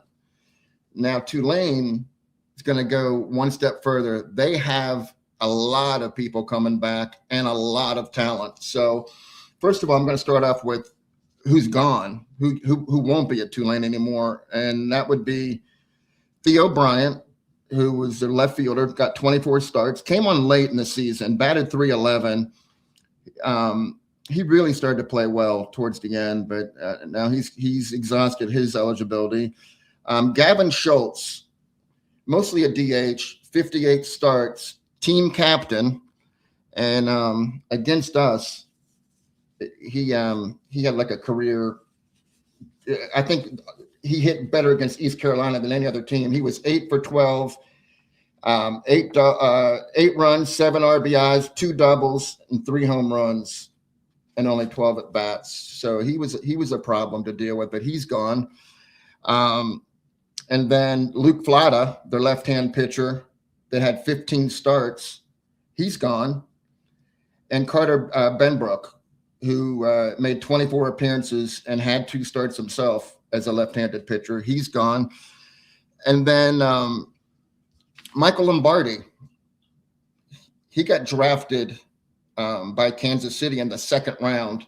And Lombardi, he played first base a lot. He DH'd, and he was also an excellent right-handed pitcher. And against us, he actually hit a home run. He hit a grand slam in game 2, and it was a losing. We still won that game. That's the game I think we won 12-5. But he hit a grand slam, and then in game 3, he got his first loss. I might have that backwards. Anyhow, Michael Lombardi pitched against us. Oh no, this was in the conference tournament final where he pitched against us and gave up the winning run. And that was his first loss of the year. And for the season, I mean, he just was someone they could really depend on in both, in the batter's box, at first base, and on the mound. And he's gone. Also drafted was Taylor Montiel, another left-handed pitcher. He got drafted in the 12th round to Arizona. And then, of course, Connor Rasmussen, second baseman, another guy that gave us some issues, ex-Pirate. He was drafted in the 15th round, number 458 overall. So that's what they're missing. It sounds like a lot, but what they have coming back is also pretty impressive. So if you look at the starting lineup in that AAC championship game, the only 2 pieces that they lost were Connor Rasmussen at second, and Michael Lombardi was DH in that game. So the DH is easily replaceable. And second base, they have a guy coming in that 12 starts at South Carolina. That's where he's coming from. But before that, he started 34 games at Clemson. His batting average dipped. It was 264 at Clemson, and he only hit 200 in 12 starts at South Carolina. I'm assuming he'll be the second baseman, but they have they have other players coming in that are definitely going to challenge him. So the rest of the positions are basically people coming back. Hugh Pinckney will return at catcher. He started 40 games last season. Kai Harrison batted 283, 10 doubles, a triple, and a home run. He's a senior. He'll be returning at shortstop. Third baseman, James Ababitis. He batted 260, started 31 games, played in 51. He had 4 home runs. He's also a senior. In the outfield, everyone's back. You have Jason Wax, batted 335. He was their leading hitter. Started 45 games, had 14 doubles, 2 triples, and 2 home runs. Tanner Chun is going to be in the outfield. He was very consistent, a great fielder, a great defensive fielder. Only batted 259, but for a littler guy, I mean, he had 8 home runs, 9 doubles, 2 triples, started 48 games, 5 for 5 in stolen bases. He's only a sophomore, like Jason Wax, who I previously mentioned. So, he'll be around for a while. He's coming back. So they're in good hands in the outfield because they also have Matthias Haas, who batted 299 and had 5 home runs, 5 doubles. He's a graduate senior, and he can play first base. He DH'd a lot too last year. So, they're in good shape there. DH this year, I'm putting down Trent Leolius, who came from Northwestern. He's a graduate student, started 49 games for Northwestern, had 16 home runs, batted 263. So that's adding some pop to their lineup to kind of make up for Gavin Schultz and the other pitcher that we just talked about. Help me out, Bubba. Who am I talking about? The guy that hit the grand slam against us. My notes. Oh, Michael Lombardi. So with losing Lombardi and Schultz, they're getting a little bit of pop back with Trent Leonis. They also got a transfer outfielder from New Mexico. He played 2 years there, batted 317 and 325, had 22 doubles, 5 triples, and 8 home runs. He's a graduate student as well. So he's adding some depth. But that's a lot of starts that they have returning, a lot of bat that they have returning, a lot of base hits. So I feel like on the offensive side, they're in really good shape. I mean, I think the only team that's returning more talent on the offensive side than they are in the conference is East Carolina. Now with pitching, they lost every left-handed pitcher they had except for Julius Ejike Charles, who also plays the outfield. Charles, he had 16 appearances, 14.2 innings, an 8.59 ERA. So the rest of their left-handers are transfers. They got Tom Vincent from Rice, who didn't do anything there. He was 0-1 with a 9 ERA. They got Bo Sampson from Oklahoma. He's a junior. He pitched 10.2 innings and 13 appearances and had an ERA of 5.06. So really nothing spectacular there. They got a guy from Pima Community College that has good stats, but I don't know if they'll transfer to this level, and that's Luis Pablo Navarro. 14 games, he was 7-2, 70 innings, a 3.60 ERA, 75 strikeouts, and only 25 walks. So maybe he can battle for one of the weekend jobs, and as will Jack Toporek, who's from Wagner. He's a graduate student. 14 starts at Wagner, 8-1, 3.49 ERA.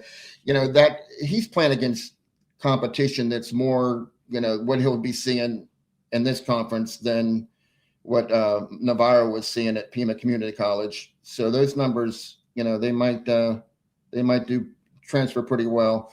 And then for right-handers, they have Trey Sahojic, who's returning. He had 15 appearances, 13 starts, 5-2, 4.89 ERA.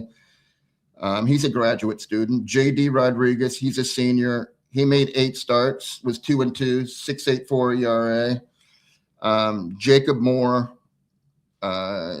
24 appearances. He was 2-1, 5.33 ERA. He's a bullpen guy. Will Clemens made 5 starts, 7.45 ERA, 1-1 record.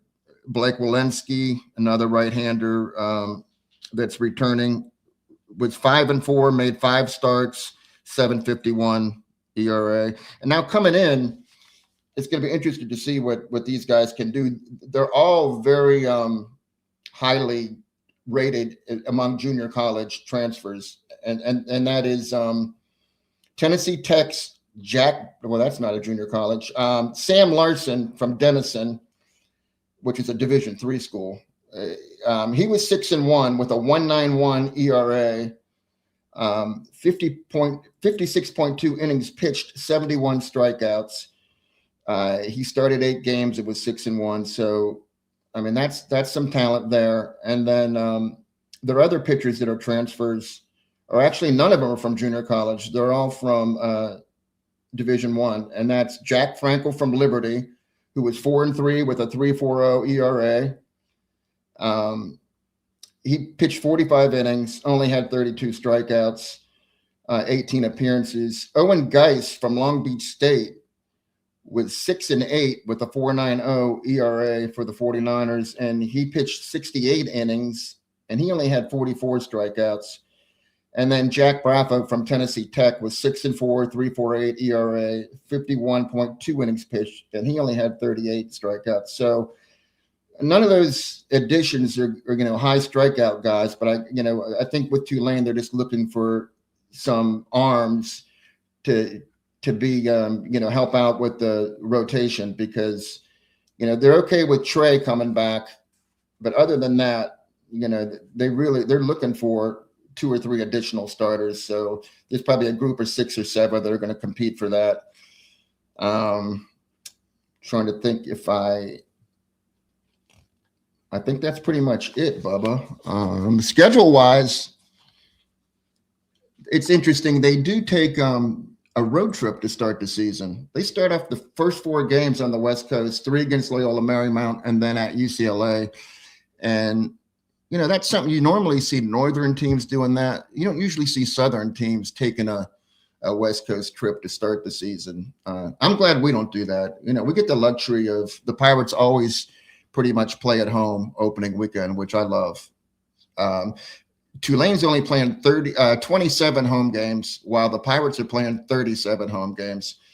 So, they're putting themselves a little bit of a disadvantage, I would say, with just their scheduling.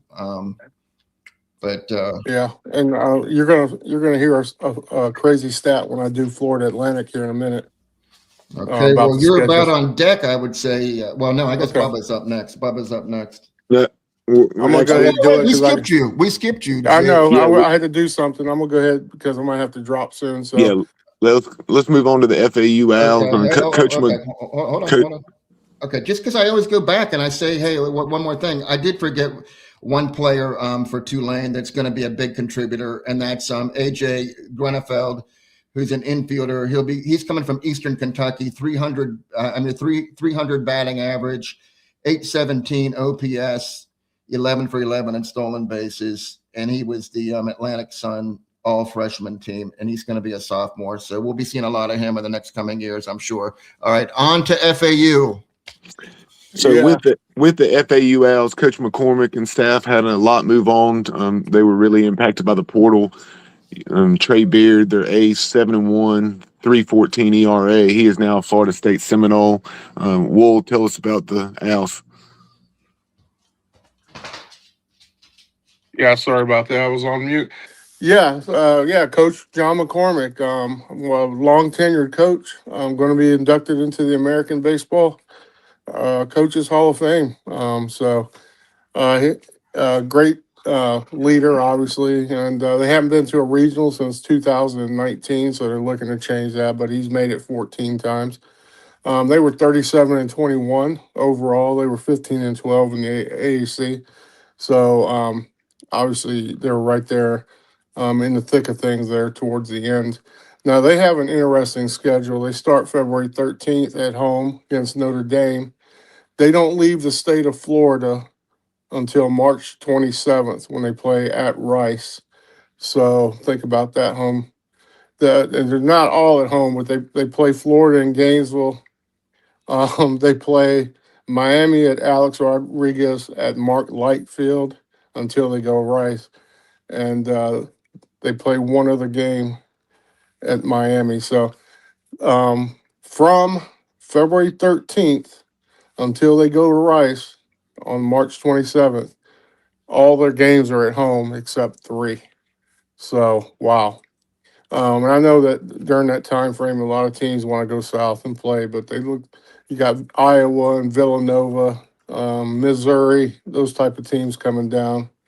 So their first, like I said, their first foray into the conference is going to be Rice. Let me just get back to that. Actually, they play UTSA at home. That's their first series. So tough opening series. Then they play Miami Hurricanes, and then they get Rice. So we play them at the end of the year, and you know what that means. We'll be staying down there and then heading right over to the conference tournament. So that's the schedule. They got a pretty good schedule, but they do get to play a lot of home games, and they play Charlotte at home and UTSA at home, so that helps them. Tough games there, tough opponents. So yeah, I mean it's looking good for them. Kind of get better than what they did last year, maybe get back to a regional. So obviously, one of the best players in the AAC, and we know who that is. Tough out is going to lead the team. That's Marshall Lipsy, center fielder. All first team All AAC. 50 runs, 17 steals, 3 triples. He slugged 570 with a 1.061 OPS. So they got a double trouble there at the front of the lineup with pairing him up with Brandon LaRue there, their shortstop, and he's a 2-hole hitter. But he was there. He led their team in hitting, and he started 53 games, and he was second team All AAC. So I know coach is happy to get those key cogs in the middle of the infield.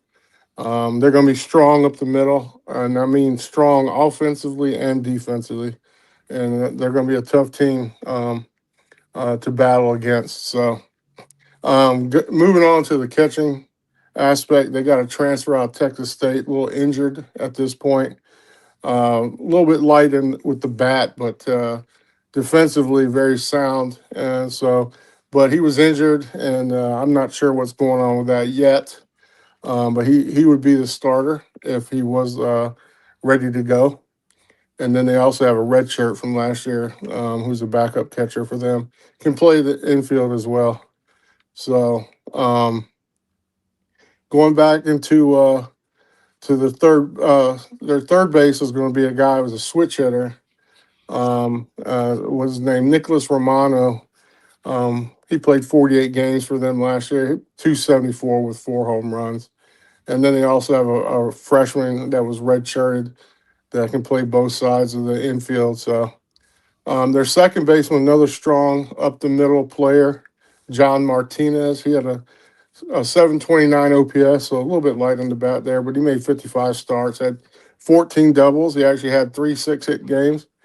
And then at first base, they're going to bring in Patrick Ward. Hopefully he's back for them. He did have some surgery. They say he's going to be back. We'll see how that goes. They have a transfer from Kentucky who hit 320 for them in this fall. He also played some catcher. So we'll see how that works out. And we know what's going to happen. The Lipsy's going to run center field. He's going to be the captain of the team. And they're going to surround him with a graduate student from a D2 school He hit 343, 20 doubles, 6 RBIs, 6 homers, and 40 RBIs. Sorry, 1,050 on base plus slugging. So his game's going to have to translate from the D2 to D1 level. We'll see how that does. Sometimes we've seen it work out. We'll see. He's got high praise from a lot of people. Say he's got a nice swing. They not a lot of power, but just a true hitter. Based on what they're talking about, it reminds me of a guy I played with named Kevin Riggs, who's just a professional hitter at the plate. So we'll see how that goes from the D2 transfer. And then the other outfielder is going to be a junior college transfer, and he's a lefty hitter.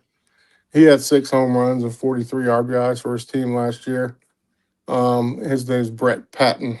And McCormick made a comment that he thought he was going to get drafted, but he ended up coming there. So, and then they have another outfielder that can play anywhere out there. We know, God forbid, an injury that Lipsey's going to be in center, but they have a guy named Danny Baez that can play out there as well.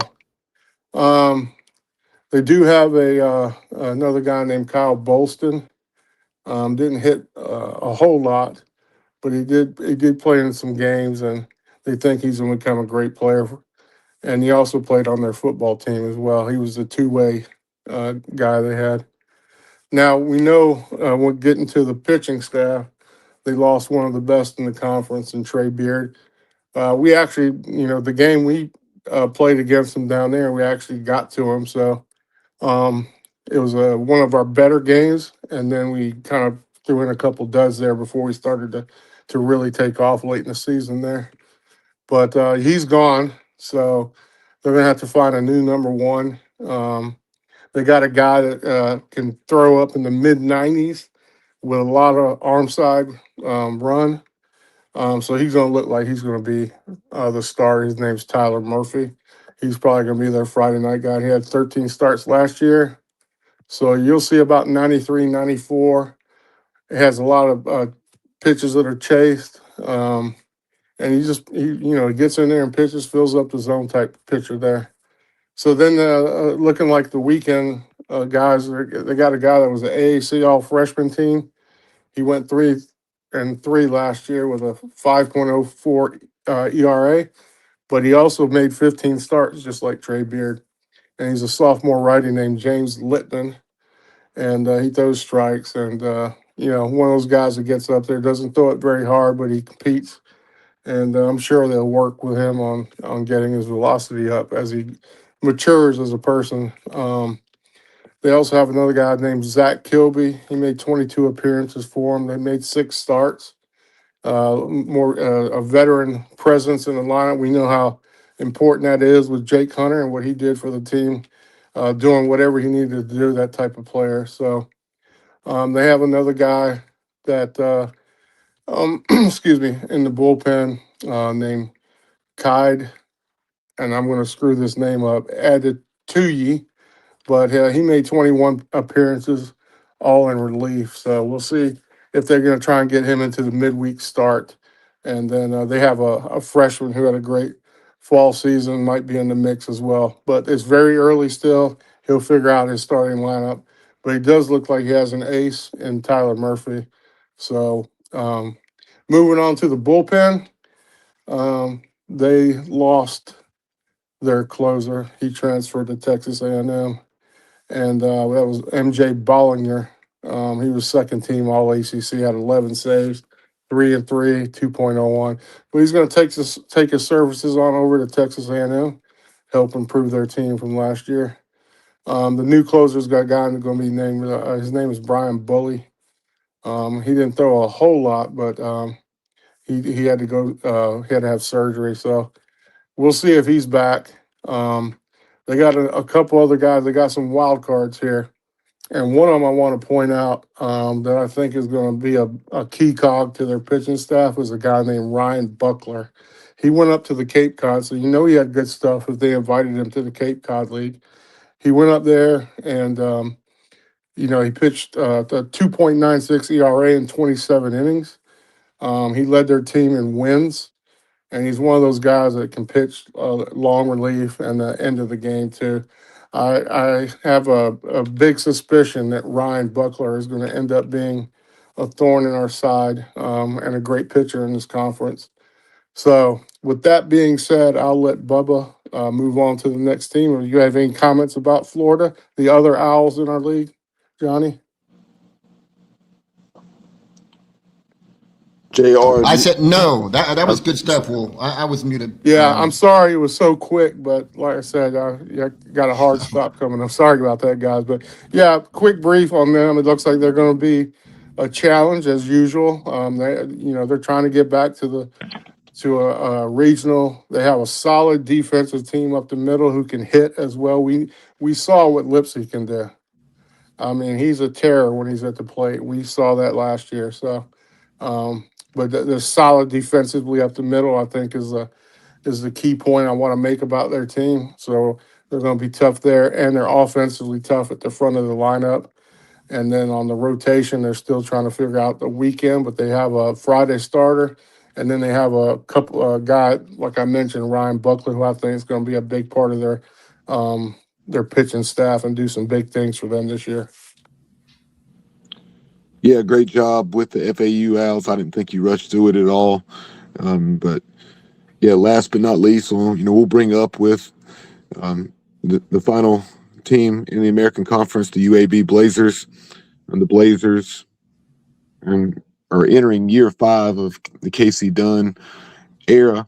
And I'm a little surprised that they haven't had more success in his tenure. Yes, this is a very challenging job, relative to some of those programs in the American, like East Carolina, Tulane, South Florida, Charlotte, etc. From a facility standpoint and so forth, although they have been going through some upgrades there at Young Memorial Stadium. But taking a look at Coach Dunn's tenure there, after spending over a decade and a half at nearby Samford, where he racked up over 530 wins and took them to 3 or 4 NCAA tournaments and had so much success. I love this hire thus far. There in Birmingham, Casey Dunn, he went 31-25 in year 1, then 17-37, 26-29, and then last year 24-30, where the Blazers 8-19, missing the American Conference tournament after having finished 5th in 2024. And something I found very interesting is that the Blazers, despite finishing last, had 5 all-conference selections, led by Todd Clay. You had Todd as the co-newcomer position player of the year. He, unfortunately, after hitting 361 with 7 bombs and 51 RBIs, has moved on to Auburn.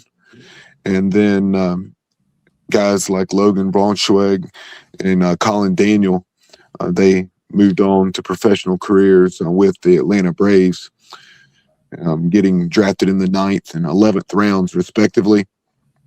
The lone returner of those all-conference selections is Brendan Connor. He made the all-freshman team after a stellar first year with the Blazers, and looking forward to seeing what he can do in 2026. Before I dive into the roster specifically, I wanted to talk about the schedule and a little about the roster makeup in general terms. Taking a look at the schedule, after opening with 3 games at Florida against the Gators. And of note, the Blazers do play 8 games against SEC competition in addition to those 3 against Florida. And they play 2 against Auburn, home and home.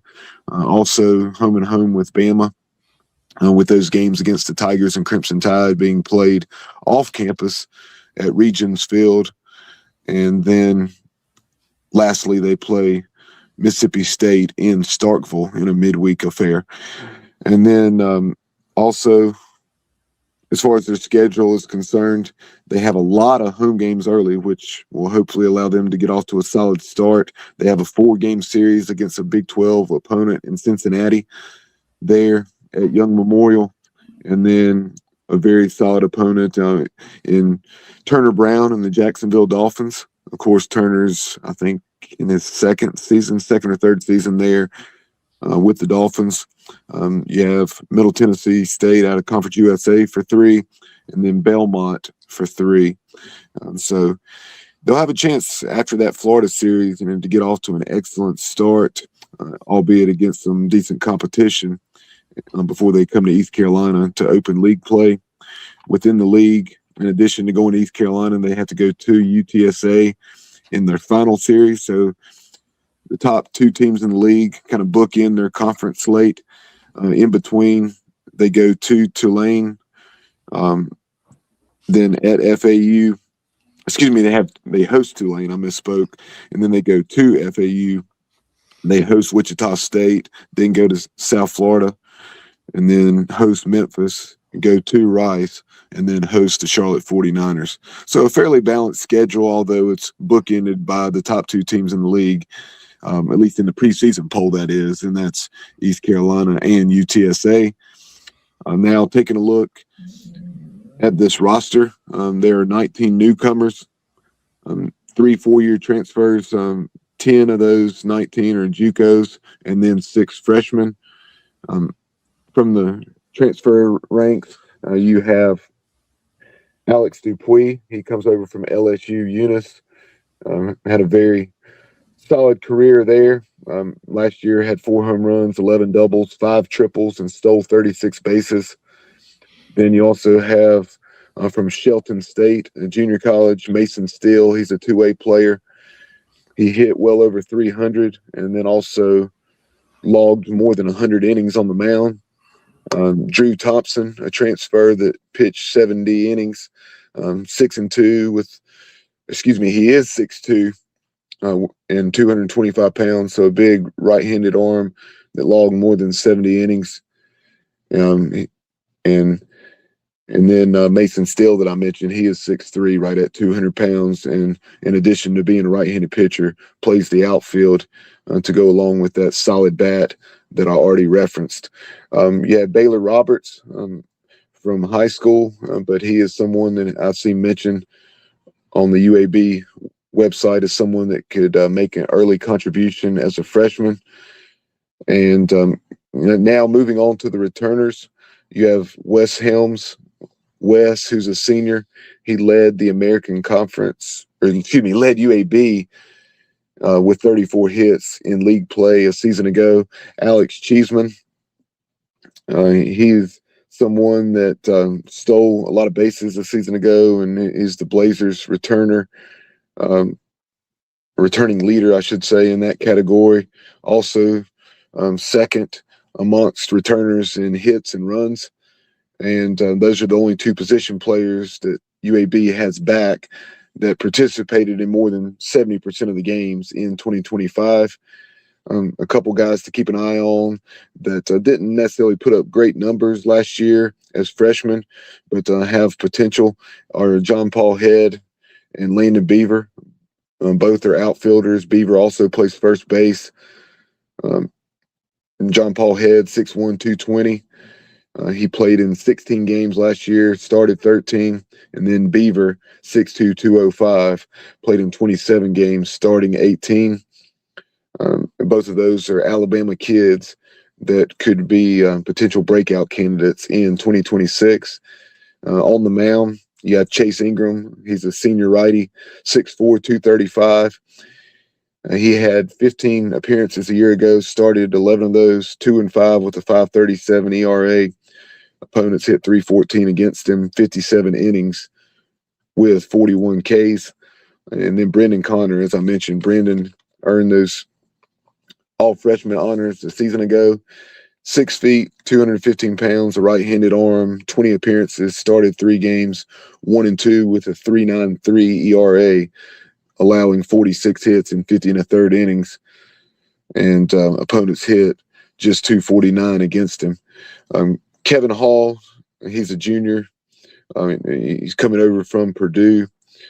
Not Purdue, but Purdue Fort Wayne.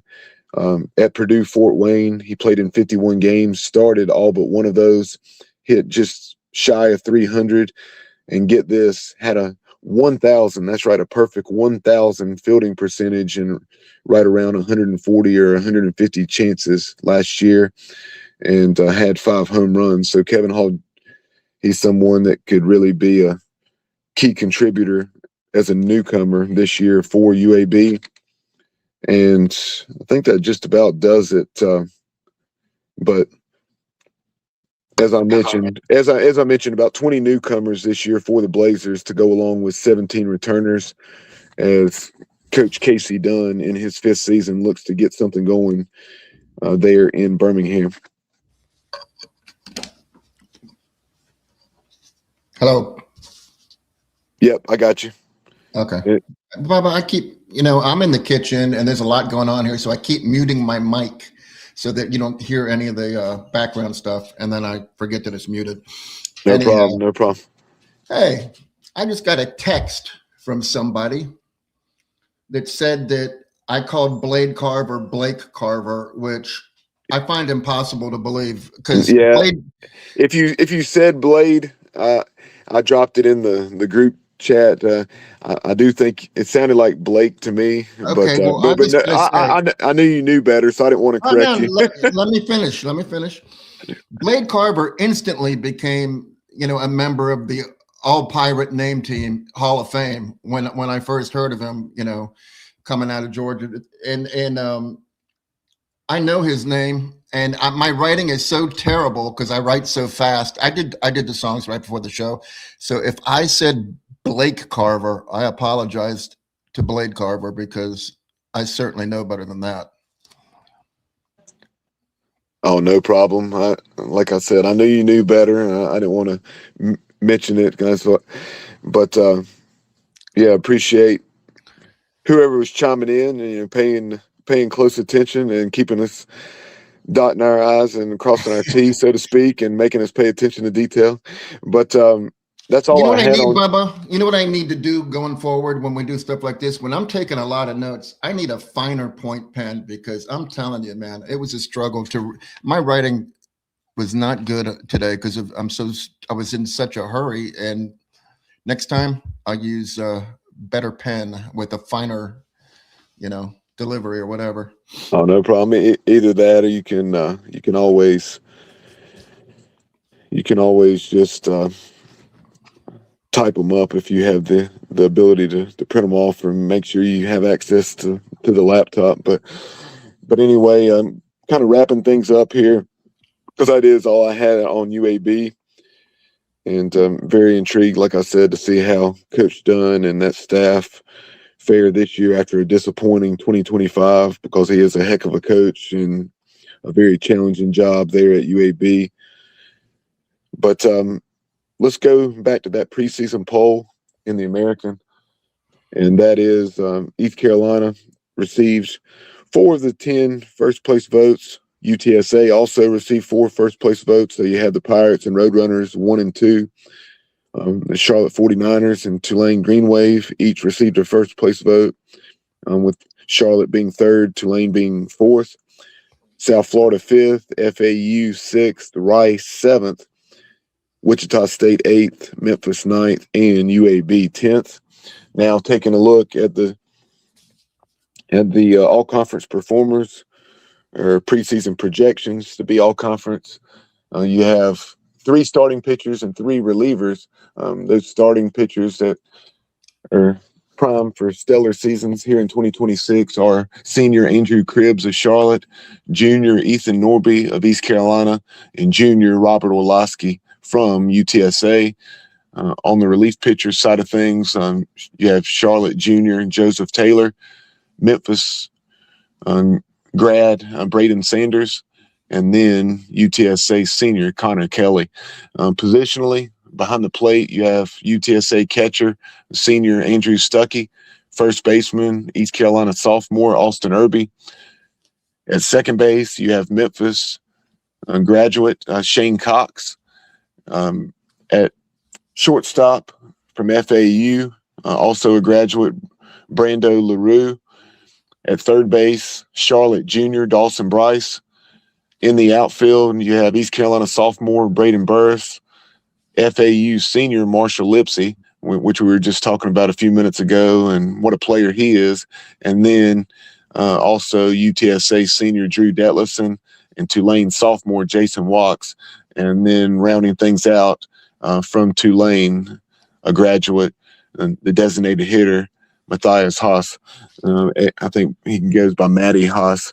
But there you have the all-conference team from a preseason standpoint in the American. Any thoughts on that before we wrap up this edition?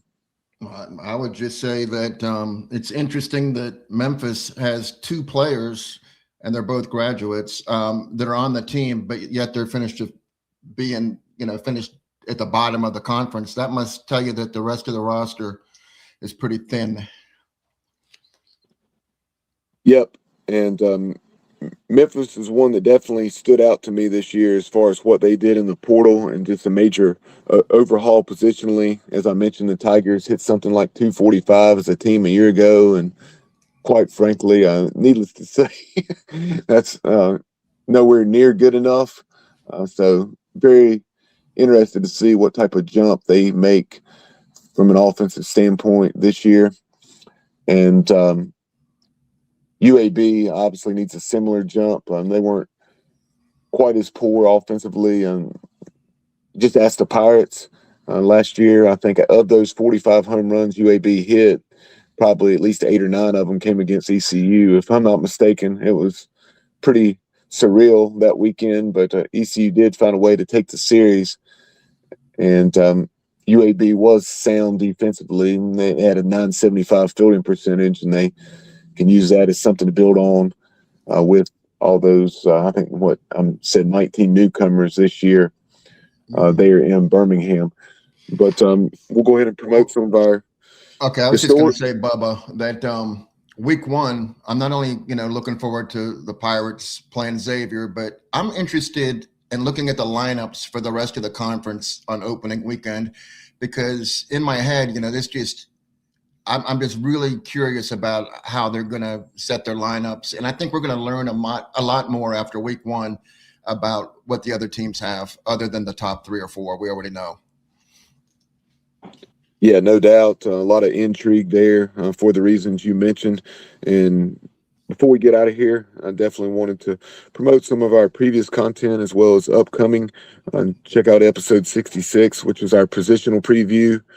The positional preview as well as the pitching preview have been very well received on YouTube, but they're also available on Spotify if you just like the audio only format. But we may actually, with the advancements of Spotify, be uploading video there as well moving forward, and you have the opportunity to toggle between audio or video on Spotify. But definitely check those 2 episodes out. This and every episode of Jungle Tales, a Pirate Baseball podcast, is brought to you by PGX Gloves.